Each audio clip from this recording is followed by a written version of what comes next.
فرمایا اہل بیت کا خیال رکھنا، میں تمہیں اللہ کا خوف دلاتا ہوں اپنی اہل بیت کے بارے میں، میں تمہیں اللہ کی یاد دلاتا ہوں اہل بیت کے بارے میں، میری اہل بیت کے معاملے میں اللہ کا خیال رکھنا، اللہ کا خوف کرنا۔ ارے لوگوں، آپ بھی تمام معتکفین، تمام سامعین اور پھر ٹی وی پر پوری دنیا کے سامعین اور ناظرین، میری ریکویسٹ ہے ہر شخص ایک لمحے کے لیے اپنی گردن نیچے کرے، اپنے دل میں جھک کر غور کرے کہ کیا ضرورت پیش آئی تاجدار کائنات صلی اللہ علیہ وآلہ وسلم کو کہ ایک ہی وقت میں دو حکم دے رہے ہیں،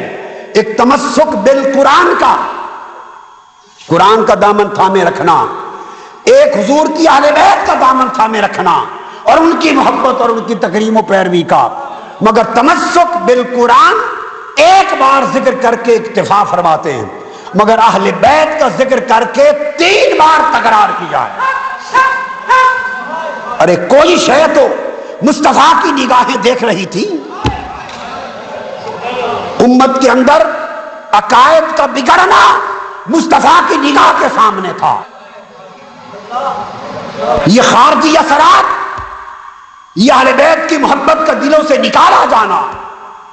محبت اہل بیت سے اور عزت و حرمت اہل بیت سے دلوں کو کاٹا جانا، اور اس کو طرح طرح کے عنوان اور ٹائٹل دے کر حضور کے غلاموں اور حضور کی امتیوں کے دلوں سے اس محبت کو نکالنا، اس فتنے کو چشمان مصطفیٰ دیکھ رہی تھی اور قیامت تک دیکھ رہی تھی کہ یہ فتنہ ہوگا۔ اس لیے اس فتنے کو جڑ سے کاٹنے کے لیے اور اس کے سدے بات کے لیے جب اہل بیت کی بات کی تو 3 بار امت کو حیا دلوایا، اللہ کا نام لے کر، اللہ کا نام لے کر، اللہ کا نام لے کر، اللہ کے لیے میری اہل بیت کا خیال کرنا، اللہ کے لیے میری اہل بیت کا خیال کرنا، اللہ کے لیے میری اہل بیت کا خیال کرنا۔ ارے چشم تصور میں ذرا وہ منظر تو لے آؤ، جب 1000 صحابہ کا اجتماع ہے اور آقا ممبر پہ کھڑے ہیں اور اللہ کا واسطہ دے کر اپنی اہل بیت کی محبت کا سبق سکھا رہے ہیں۔ ارے لوگوں، خدا کے واسطے کا بھی حیا نہ رہا، ارے حضور کے اس خطاب کا بھی حیا نہ رہا، 1000 صحابہ کے اجتماع کا حیا نہ رہا، اور 3 بار اللہ کا واسطہ دے کر حضور نے وصیت فرمائی، اس واسطے کا بھی حیا نہ رہا۔ چلو بھائی معاذ اللہ کسی کو حضور کا حیا نہیں تو نہ صحیح، خدا کا بھی نہیں رہا حیا، جس کا واسطہ دیا اور 3 بار کہا۔ قرآن کے تمسک کی اہمیت اس پر زور 1 بار دیا،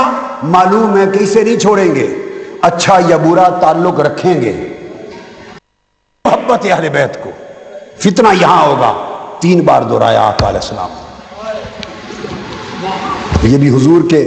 علوم غیبیہ میں سے ہے اور کشف نبوت ہے، نگاہ نبوت کے مکشوفات میں سے ہے کہ جس چیز کو دیکھے آقا علیہ السلام کی نگاہ کہ اس پر فتنہ ہوگا، اس پر زیادہ زور دیتے، ایمفسائز کرتے، تو 3 بار ایمفسائز کیا۔ اس کے بعد امام مسلم اگلی حدیث لائے ہیں، اس حدیث کو جو میں نے بیان کی ابو بکر بن ابی شیبہ کے طریق سے بھی روایت کرتے ہیں اور اسحاق بن ابراہیم کے طریق سے بھی روایت کرتے ہیں اور حضرت جریر کے طریق سے روایت کرتے ہیں اور ابی حیان کے طریق سے اس سند کے ساتھ یہی حدیث روایت کرتے ہیں۔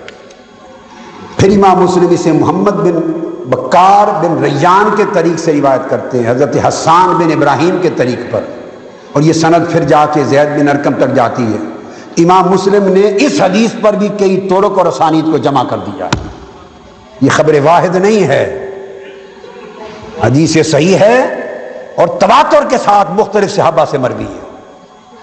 اور وہ سارے طرق اور اسانید امام مسلم نے جمع کر دیے۔ میں نے باقی فضائل امام حسن اور فضائل امام حسین، یہ فضائل سیدہ کائنات کا تو موضوع نہیں بنایا، وہ سارے اسی کے تحت ساتھ آ جاتے ہیں، مگر میں ابھی ایک ہی چیز کو لے رہا ہوں، یہ تھی صحیح مسلم۔ اب آتے ہیں سیاہ ستہ کی تیسری کتاب جامع ترمذی کی طرف۔